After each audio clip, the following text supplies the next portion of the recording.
안녕하십니까. 반갑습니다. 진짜 시황의 최수창입니다. 내일이요, 원래 장이 열려야 되는 날인데 우리나라가 임시 휴일이죠. 쉬시는 분도 계시고 또 그렇지 못한 분들도 계실 겁니다. 특히 뭐 자영업 하시는 분들은 쉬시기보다는 바쁘실 것 같고요. 내일 또 장사가 잘 돼가지고 대목이 좀 됐으면 좋겠네요. 오늘 이제 제가 이 스튜디오 출연하는데요. 서울은 좀 날씨가 흐려요. 비가 좀 오락가락 하는 것 같고요. 목구름이 좀 껴있는데, 역시 내일 휴일이다 보니까 황금 연휴가 돼버렸잖아요. 벌써부터 출발을 하시는 분들이 너무 많네요. 차량이 꽉꽉 막힙니다.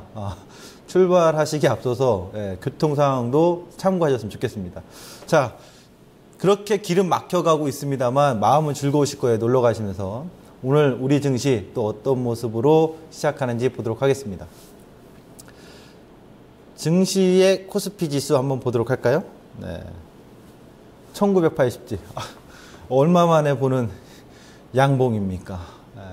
놀러 가기 전에 증시 좀 올려놓고 갔으면 좋겠어요. 하여튼 오늘 흐름은 의미가 있습니다. 없지 않죠. 의미가 있는 모습이고요. 1987, 뭐 1980포인트를 왔기 때문에 의미 있냐? 그런 거 아닙니다. 어떤 의미가 있는지 살펴볼 겁니다. 코스피 포인트 보도록 하죠. 오늘 제가 코스피 포인트를 이렇게 좀 잡아왔습니다. 의연한 코스피. 의연한 코스피입니다. 환율의 의연한 모습 있죠. 이틀 동안 첫날은 뭐지? 뭐야? 어라? 표현을 하면 이런 하루였죠. 둘째 날은 깜짝 놀래버린 겁니다. 아이고 이거 심쿵 쿵닥쿵닥. 셋째 날은 의연합니다. 원래 증시가 그래요. 뭐가 증시가 그러냐면 심리인 거죠. 증시에서 신뢰라는 것, 그것만큼 중요한 게 없습니다. 신뢰가 무너지면 증시 그냥 폭락이죠. 기업이란 것도 마찬가지. 신뢰가 무너지면 돈 빌려주겠습니까? 은행에서 대출해 줄까요? 안 해주죠. 뭐 채권 발행해도 누가 해주겠습니까? 자금 조달 안 되죠. 증시에서 누가 주식 사주겠습니까? 주주하겠습니까? 그러면 상장폐이 되는 거죠. 그러니까 첫날 이튿날 불확실성에 의해서 놀란 증시가 돼버린 거죠. 심리가. 그런데 세 번째 날은 냉정하게 우리가 생각해 보셨잖아요. 양날의 칼이 있다라고. 이거 평가 의연하 평가 저라 이렇게 세 번 연속. 오늘 또 했어요. 그렇죠? 했는데 아주 의연한 모습을 보여주고 있어요. 그렇다면 이제 시장은 냉정을 찾아갈 차례가 되겠죠. 그 냉정은 어떤 걸까요? 어제도 설명을 드렸습니다만 결국 위안화 절하는 여러 가지 해석이 분분합니다만 우선 경기 부양에 표명할 수 있다는 거. 그러니까 지금 좋지 않은 모습에서 자국의 이익을 해서 경기 부양의 카드. 사실 계속 기준금리 인하했습니다만 그 효과보다는 아주 마지막에 히든카드를 내놓은 거잖아요. 뭐 그쪽으로 좀 우리가 계속 해석해 나갈 수도 있고, 또 하나는 어제도 설명드렸던 것처럼 간략하게 설명드리면 중국하고 미국의 어떤 힘겨루기, 그리고 중국이 위안화가 이제 그동안 AIB부터 시작해서 다양한 것들이 많았잖아요. 그러니까 지금 이제 위안화의 어떤 그 바스켓 통합 편입, IMF 쪽에 그에 따른 어떤 그동안의 고정 환율로 이제 관리되어 있던 것이 변동 환율로 바뀌는 관점.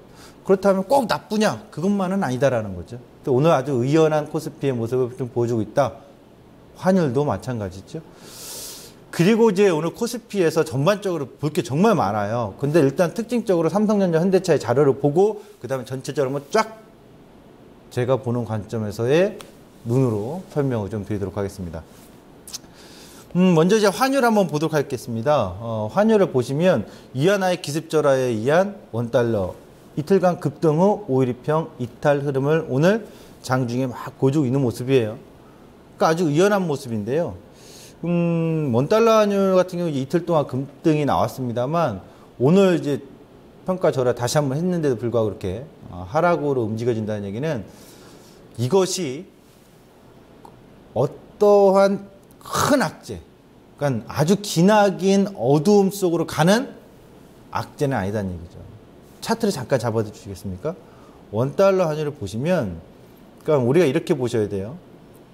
이 차트를 보시면 2008년도에는 서브프라임 사태는 엄청난 게 있었죠. 과거에는 우리가 IMF도 겪었고, 뭐 신용카드, 가계부채 위기도 겪었을 때는 원달러 환율이 엄청나게 폭등합니다. 근데 이렇게 폭등하는 시기는 아닐 거라는 얘기죠. 그리고서 정상적인 어떤 지금 정책들의 힘에 힘입어서는 우리나라 전 정권에서는 버냉키 시절이죠. 또 150원의 마디폭이 형성됐어요. 한 번 상승일 때마다. 그리고 나서는 13년도부터는 100원 마디폭. 또 지금 거의 100원 마디폭을 넘어왔거든요. 그렇다면 환율적으로는 1달러, 한마디의 상승폭이 1달러대가에서 높은 가격대? 그렇다면 환율은 계속 1200원, 1300원을 당장에 달리는 것이 아니라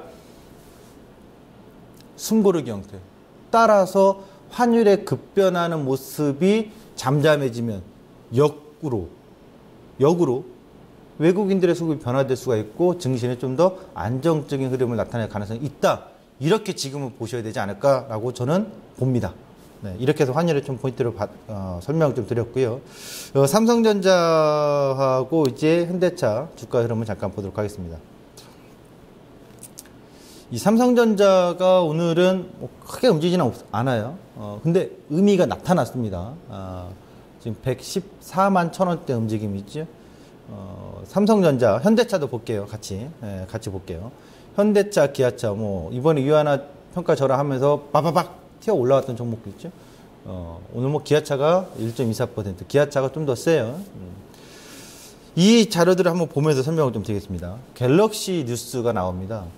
어떻게 보면은 그동안에 삼성전자는 갤럭시 시리즈를 출시하는 시점에서 주가가 빠지고 공개하는 시점이 항상 베를린 IFA에서 전시에서 발표했는데 한 달가량 빨라졌습니다. 근데 그동안에 발표한 시점에서부터 주가가 올라가기 시작했거든요. 제가 그거 누누이 얘기해드렸죠. 갤럭시 시리즈는 발표한 시점에서부터 올라가고 출시하기 3개월, 6개월 전에 올라가고 출시하는 날에 빠지고. 근데 이번에는 공개도 빨라졌고요. 앞당겨 버렸거든요. 어쨌든 근데 그 과거에 몇 년간의 그 패턴은 변화가 온 거지만 그래도 뭡니까? 신제품이 나오면 신제품에 대한 효과, 기대 심리는 분명 있을 수 있다는 얘기죠. 지금은 기대 심리가 반영이 전혀 안 된 상태고 이 상태에서 내놨는데 좋아. 효과가 조금이라도 나타난다면 빠르게 판매의 어떤 반응이 그렇다면 오히려 삼성전자는 긍정의 요인이 부여되겠죠. 그렇게 보시면 되겠죠. 요 기사에 보시면요. 이제 갤럭시 노트 5, 갤럭시 S6 엣지 플러스 공급 나오는데 이게 얼마나 팔릴지 저도 모릅니다만 방금 기대 심리가 전혀 없는 상태에 조금이라도 나와준다면 예상 외로 좀 좋아진다면 긍정의 요인이 바로 반응되지 않을까. 그리고 중저가 갤럭시 A8 돌풍이 나옵니다. 그러니까 지금 프리미엄급 하이엔드급에서는 어떤 혁신의 제품이 나오지 못해서 계속 되밀려 있고 아이폰에 밀려 있었습니다만 중저가 쪽에서는 계속해서 물량 공급이 좀 확대되고 있다는 건 눈에 보이는 거거든요. 이런 점에 있어서 삼성전자의 어떤 터닝포인트의 시점이 나올 수 있는 이슈가 이런 부분이 또 작용하지 않을까라는 가능성을 봅니다. 그럼 삼성전자 기술적으로 보면요. 이렇게 보시면 되겠죠. 그동안에 계속 얘기했지 않습니까? 발매일 되면 빠지고 출시일 되면 빠지고 그 전에 올라간다는 흐름 기억하실 거예요. 이 시간에 가르쳐드렸으니까. 그럼 제가 이번에 나올 때 이 111만 5천 원 여기 있잖아요. 요 가격 브레이크 자리 그리고 107만 원짜리 브레이크 자리 언급했어요. 그리고 4개월 연속 음봉 1, 2, 3, 4 하나 둘 셋 넷 그동안에 4개월 연속 음봉 그러면 다음 달엔 반등 나온다. 5개월 연속 음봉 딱 한 번 있었는데 거의 그건 없다고 봐야 된다고 했어요. 왜냐? 3, 4개월 차의 종가가 거의 동일했기 때문에. 그리고 나서 바운딩 포인트니까 이번 달에 제가 봤을 때는 지금 찍은 저점이 거의 저점이라고 봐요. 삼성전자. 만일 한번 또 휩소, 속임수, 변동 어떤 거에서 휘청한다면 그건 107만 원 찍고 바운딩 주겠죠. 또한 실적의 근거를 설명해 드렸죠. 실적이 아주 좋지는 않지만 전년 대비해서 그렇게 나쁜 상황도 아니기 때문에 굳이 100만 원을 이탈하면서까지 뺄 만한 요인이 없을 것이다. 그렇다면 바운딩의 시점을 우리는 포착할 수 있고 또 그렇게 뷰를 바라봐야 되지 않을까라고 저는 봅니다. 그래서 삼성전자의 바운딩을 보자 이렇게 말씀드리겠고요. 이제 자동차 봅니다. 국내 자동차의 시장 점유율이 국내 시장에서 아주 안 좋았죠. 뭐 사실 다들 아시겠지만 최근에 외제차의 판매량이 증가했는데 증가 요인은 외제차의 뭐 품질이 좋은 것도 있겠지만 브랜드 가치도 있겠지만 한편으로는 법인 차량들이 상당히 많아졌잖아요. 뭐 그럼 편법적으로 편법이라고 할 수는 없는 거죠. 어떻게 보면 합법적으로 내가 사업자인데 세금을 감면받을 수 있어. 그럼 합법적으로 세금 감면받을 수 있는 렌터를 하겠죠. 뭐 이런 식으로. 그러니까 이건 뭐 편법이나 불법이 아니라 법 테두리 망해서 최대한 절세할 수 있는 요인들 하는 거죠. 그러니까 그런 점에 있어서 있었는데 그걸 또 제도적으로 어떤 변화를 준다고 하니까 그런 점에 있어서 어떤 미세한 변화는 좀 있을 수 있을 거예요. 근데 그런 거 다 떠나서 눈으로 보여주냐 이거예요. 6, 7월 달에 역시 신차 효과가 좀 있다라고 가능성을 봐야 되겠죠. 기아차, 현대차, 신차 모델을 막 내놨는데 기아차 같은 경우는 무려 6월 달, 7월 달 한 2% 이상 점유율이 상승했습니다. 뭐 현대차는 아직 주춤하는 모습이요. 결국 기아차의 K5 자체가 효과가 좀 나오고 있는 게 아니냐라는 가능성을 우리는 타진해 볼 수 있는 거죠. 이런 점에서 국내 시장 점유율 결국 신차 효과가 아주 뜨겁진 않지만 나오고 있다. 그리고 이렇게 보면 현대차의 소나타보다는 기아차의 K5가 좀 더 또 앞서 나가는 모습이지 않느냐 이렇게 좀 가능성을 우리는 볼 수 있지 않겠느냐라고 보실 수 있겠습니다. 그리고 한 가지 더 보면요. JD파워에서 신차 품질 평가 순위를 내놨는데 2013년, 14년, 15년 기아차, 현대차의 순위입니다. 와우! 품질 평가 순위 높아졌습니다. 포르쉐 다음이에요. 기아차가 2015년도에. 그럼 이제 좋은 거잖아요. 품질은 분명히 좋아졌다라고 봐야 되겠죠. 근데 다음 자료를 좀 비교해 보시면요. 이거는 이제 신차 품질 평가라는 거고요. 이건 상품성 만족도. 그러니까 실질적 구매한 고객들한테 뭐 3개월, 6개월 뒤에 이거 만족하냐? 물어본 거예요. 만족도 자체는 그리 높진 않아요. 만족도 자체는 순위가 11인가요? 중위권 정도 있거든요. 근데 특징은 이렇게 보시면 잘 안 보일 텐데 일본 차인 그 닛산이나 혼다나 도요타보다도 현대기아차가 상품 만족도가 월등히 높다라는 점. 이거 박수를 좀 쳐줘야 되겠죠. 근데 더 올라갔으면 좋겠어요. 포르쉐가 여전히 1등이고요. 제기어라든가 BMW, 벤츠, 아우디가 상위권을 차지하고 있는데 일본 차에서는 렉서스나 인피니티보다는 밀립니다만 다른 일본 차들에 비해서는 순위가 그래도 많이 높다라는 점. 그러면 결국 현대 기아차는 뭐 지금 이완화의 절하에 있어서 그 원달러 환율 상승에 있어서 수혜를 받을 가능성이 상당히 높겠죠. 지금 삼성전자 현대차 제가 왜 얘기했냐면 결국 이번에 원달러 환율 상승했던 이 구간에서 결국 수출주, IT 자동차에 그러면 대형주도 이렇게 반등을 실어준다면 중소형주도 또 그동안 바이오는 한쪽에만 쏠렸었던 것이 아니라 이쪽 종목군에서도 같이 따라가는 상승의 요인이 하반기에 나올 수 있는 어떤 포인트? 우리가 지금 잡아본 거잖아요. 아, 이러이러하면 이런 중소형 종목도 그쪽에서 반등의 시점을 강하게 나타날 수 있는 기대 심리를 가질 수 있다. 또 어떤 추정을 해볼 수 있다. 이런 거를 오늘 저는 어떤 근거 자료로 설명을 좀 드리는 거고요. 차트로 가서 잠깐만 전체적으로 설명을 잠깐 드리면 오늘 또 하나의 특징이 있어요. 뭐냐? 은행 있죠. 은행 보험 제가 얘기했잖아요. 은행하고 보험 하나생명이라든가 하나손해보험이라든가 은행의 하나금융지주 그다음에 신한지주 금리 인상 시기가 어쨌든 정확히 언제인지 모르지만 연내 한 번 한다면 그리고 앞으로 내년에도 해준다면 이들 종목군들이 힘을 받을 것이다. 근데 가는 과정에서 조금 뭔가 바뀔 수도 있다는 얘기예요. 그러니까 못 간다가 아니라 시간이 지연되는 거. 왜냐? 이번에 유한화 평가절하를 기습적으로 하면서 9월 달은 어쩌면 안 할 가능성이 있다는 얘기죠. 그럼 뒤로 미뤄지면 이들 종목군들도 상승의 탄력 힘은 더 빨라지기보다는 점진적으로 또 흔들어타 갈 수 있다는 거. 이게 오늘 좀 나오는 미세한 어떤 변화죠. 이들 종목군들은 오히려 미세하게 쭉 갔으면 하는데 가지 못하고 자꾸 흔들어 놓는 모습. 그 대신 수출주 이쪽 관련된 종목들은 좀 빠른 움직임을 보여준다는 거. 이게 오늘 하나의 특징이에요. 이렇게 좀 보시면 될 것 같아요. 전체적으로. 그래서 이거 종목을 좀 보려고 설명을 드렸고요. 그다음에 뭐 화학주에서 SK이노베이션이나 LG화학 있죠. 그러니까 정유주나 화학주는 제가 얘기했죠. 올해 저점을 깨고 무너지기보다는 어쨌든 바운딩을 자꾸 만들 것이다. 그리고 화장품주나 제약주는 막 무너지는 게 아니라 워낙 신고가 랠리를 펼쳤기 때문에 고점에서 잠시 기간 조정도 거칠 것이다. 이런 관점들. 이 와중에 그러면 많이 빠져 낙폭과되었던 삼성전자, 현대차, 화학정유, 수출주 관련된 IT에서도 뭐 LG 디스플레이라든가 기타 LG 이노텍이라든가 LS한전 이런 것들도 바운딩 시점을 만들지 않겠느냐. 터닝 포인트. 이렇게 시장의 전반적인 어떤 밸런스를 여러분들이 참고하셨으면 좋겠습니다. 코스닥의 포인트, 코스닥 지수로 가보도록 하겠습니다. 코스닥 지수 보여주시죠. 네. 코스닥 지수도 오늘 1.83%가 오르네요. 코스닥은 제가 얘기했죠.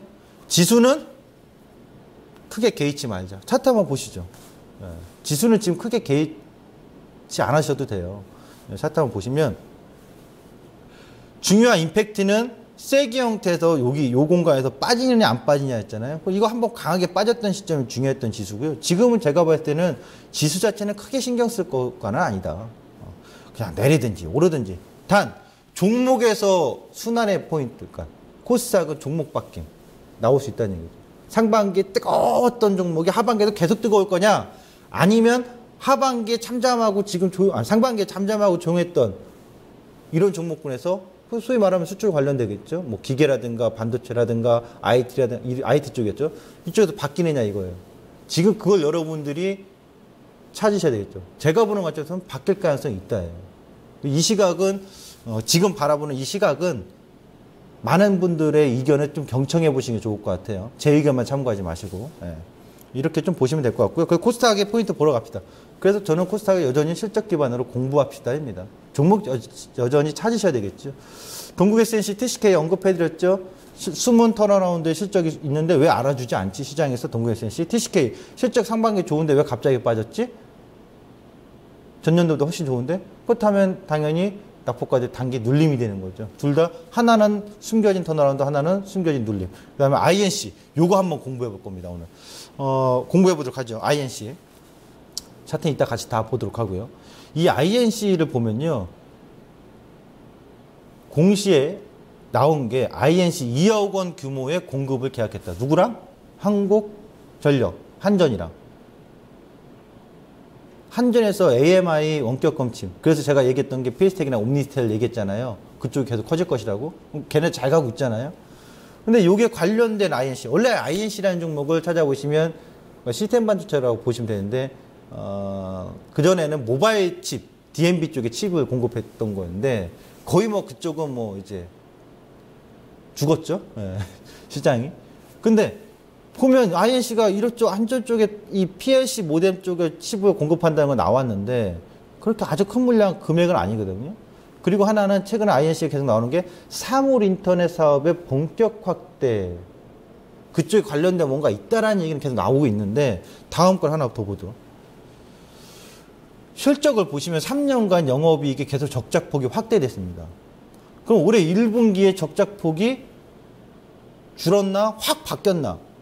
조금 줄긴 했으면 흑자 전환은 아니거든요. 계속 실적이 안 좋은데도 불구하고 3년간 실적 안 좋은 거 그대로 2012년, 13년, 14년 반영을 해줬어요, 주가가. 당연한 거죠. 당연히 주가가 영업 적자가 계속 확대되니까 빠지는 건 당연한데, 올해 1분기 실적이 뚜렷이 좋아진 것도 아니고 조금 적자폭이 줄었는데 지금 2분기 실적은 뚜껑이 아직 안 열렸거든요. 그러니까 궁금한 거예요, 저도. 2분기 실적? 대대적으로 실적이 턴어라운드 하나? 뚜껑을 열고 나서 확인해보자 이거예요. 확인이 뭔가 정말 대대적으로 영업이익 50억, 뭐 40억 나오면 관심 가는 거죠. 실적 기반으로 관심 가는 거죠. 하지만 실적 기반으로 뚜렷하게 나오지 않는데도 저렇게 오르고 있다는 얘기는 공시를 보시면 BW 발행 등 여러 가지가 있거든요. 그런 것도 참고해서 좀 더 관찰해야 될 주의 종목, 이렇게 좀 보시면 돼요. 무조건 차트가 이쁘다고 쫓아갈 건 아니고요. 근데 이뻐진 차트예요. 굉장히 뭔가 수상함이 있는 종목이에요. 앞으로 관찰을 하고 공부를 좀 해봅시다 라고 얘기하는 종목입니다. 여기서 차트로 잠깐만 가겠습니다. 뭐 이 종목보다는 이제 보시면 INC 잠깐 같이 보면서 INC랑 동국 SNC, TCK 같이 가겠습니다. 보여주시죠. 그러니까 TCK는 실적이 좋은 상태에서 느닷없이 빠졌으니까 리바운딩이 나올 자리다. 이 가격 18,500원대 그려놨죠. 리바운딩이 나오고 있는 거고요. 그 다음에 동국 SNC는 빠져나가는 거죠. 빠져나가는데 어딜 나가요? 요 거래량이 터진 자리에 뚫고 넘어가는 거니까 하반기 계속 주목이 될 것 같고요. INC는 누가 봐도 차트가 이뻐져요. 기관 외국인 수급이 같이 들어오는데 글쎄요. 외국인은 뭐 크게 믿을 건 못 될 것 같고요. 기관 수급도 크게 믿을 건 못 되는데 어쨌든 뭔가 강하게 들어올린 모습. 냄새, 스멜 좀 나는 거예요. 그것이 실적 기반의 내용이냐 아니면 다른 이슈의 모멘텀을 갖고 만들어가는 거냐 참고하시기 바랍니다. 그 다음에 시장 이슈를 가겠습니다. 제가 이제 얼마 전에 그 영화를 이제 극비수사인가요? 예, 실제 부산에서 있었던 유괴 사건에 대한 영화를 봤는데 참 거기에서 이런 대사가 나오더라고요. 형사가 도사한테 물어봐요. 처음엔 전혀 안 믿다가 얘기하다가 거기서 나온 얘기가 뭐냐면 소신이라는 얘기가 나와요. 소신. 예, 넌 무슨 근거로 이렇게 그 아이가 유괴된 아이가 살아있다고 생각하냐? 라고 물어보니까 촉이라고 합니다. 감옥. 그걸 막 설명을 하니까 형사가 난 그런 거 모르겠고 동양 뭐 사주 푸른데 이런 거 모르겠고 뭐냐고 해요. 촉이라고 하고 소신이라고 해요. 그거 어떻게 다 설명하겠습니까? 설명한다고 또 믿겠습니까? 현장에 있는 형사는 안 믿죠. 죽었다고 생각하겠죠. 근데 그런 내용이 있는데 바로 지금 상황에서 제가 그런 느낌을 좀 받았어요. 이 공포심리에서 제가 어떠한 전략, 저뿐이 아니라 어떤 시장을 보는 다양한 사람들이 있잖아요. 얘기를 하겠지만 지금 모든 사람의 심리는 다 하락으로 떨어져 있고 상승 모멘텀 없고 불안하고 뭐 기사 펼쳐보면 맨날 뭔가 안 좋은 뉴스만 계속 나오고 시장 참여자에서 변화는 없고 공포심리가 팽배하고 어느 누구도 믿지 않아요. 모든 사람들이 더 아래를 보거나 불안하니까 종목 장세만 얘기해요. 저는 근데 오늘 제 소신을 펼치고 싶어요. 공포심리에서 소신 중요한 겁니다. 한국은행의 금리 동결은 뭐 뻔한 얘기였죠. 뭐 금리 동결할 것 같았고 가능성이 굉장히 높았던 거고요. 위안화가 세 차례 절하했지만 아주 의연한 모습을 보여주고 있다는 거, 그렇죠? 시장 이슈입니다. 그리고 하나 이제 보도록 하겠습니다. 선행지수, 동행지수 활용하기입니다. 이거는 뭐 눈이 제가 그 무료 강연회나 일반 아카데미나 계속 강조해요. 가르쳐드리는 거예요. 아직도 모르시는 분들이 많습니다. 동행지수, 선행지수를 한국은행 가시면 통계자료에 나오는데 저것이 선행과 동행이 데드코스가 나오는 지점. 그 지점부터 최소한 3개월에서 6개월은 하락장이에요. 절대 덤비면 안 돼요. 그것이 저 95년도에 나왔던 거고요. 그 다음에 2000년도 신용카드 위기 때 나왔던 거고요. 2008년도 여기 나왔던 거고요. 이렇게 데드가 나온 지점은 진짜 하락장이에요. 누가 뭐래도 거기서는 눈 하나 깜짝 안 하고 반등이 15%가 나오든 뭐하든 소신 있게 또 하락장 외칩니다. 하지만 지금은 괴리가 벌어져 있어서의 어떤 괴리는 발생했지만 선행과 동행지수가 데드코스가 나와 있지 않아요. 아직. 그것이 내년쯤에는 고민되는 거. 그래서 제가 얼마 전에 입춘 때 내년에 고민해보자라고 한 거예요. 지금은 괴리만 보여주는 거. 그럼 여전히 시장은 흔드는 박스 채널 안에 있다라고 볼 수 있는 거죠. 선물지수를 예상합니다. 선물지수는요, 참 제 눈에는 너무 뻔하게 보이는 수법이에요. 오늘 아침에 12만 8천 개 찍었죠. 선물 미결제약성. 그럼 임계치 도달한 거예요. 좀 더 넘어갈 수도 있어요. 13만 개. 미결이 증가하면서 시장이 빠졌어요. 이때까지 뭘 했어요? 미결에 이날까지 미결의 움직임이 없으니까 힘의 방향이 정해지지 않았다. 근데 고점 매도이다. 미결이 증가하는 쪽으로 힘을 보자. 미결 증가하면서 뚜두두둑 떨어졌어요. 뚜두두둑 떨어졌어요. 이날 미결이 최대 증가해서 변화가 올 줄 알았는데 안 오고 한 번 더 밀어붙였어요. 자꾸 미결이 정점을 찍고 임계치에 도달했다는 건 변화의 시점이 나올 거라는 거죠. 이제 다음 주부터는 꼭 다음 주 당장 아니더라도 다음 주부터 9월 만기 때까지 미결이 감소한 시점이 나올 거예요. 그 시점이 국면 전환을 하는 시점이다. 이렇게 보시면 되겠습니다. 코스피 200 하반기 전략. 235 왜 중요하냐면 235로 종가 이탈을 한 적이 없어요. 다 아래 꼬리로 흔들어 놨거든요. 그러면 235와 230 저점 내려졌던 이 공간을 내려가서 꼬리 흔들기로 내려갔다가 탁 찍고 올라올 거냐, 아니면 이번 주까지 흔들어 놨던 것을 꼬리로 보고 반전을 모색하는 시점이 나타날 거냐. 박스 중심화, 그리고 내려왔던 거에 하프 중심 검정색 그려놨죠. 하프 중심의 반등값 간다는 얘기죠. 왜 화살 표시? 매수, 공포 매수 시점. 저는 이렇게 전략을 소신 있게 펼치는 바입니다. 진짜 시황 최창이었고요. 연휴 잘 보내시기 바랍니다. 감사합니다.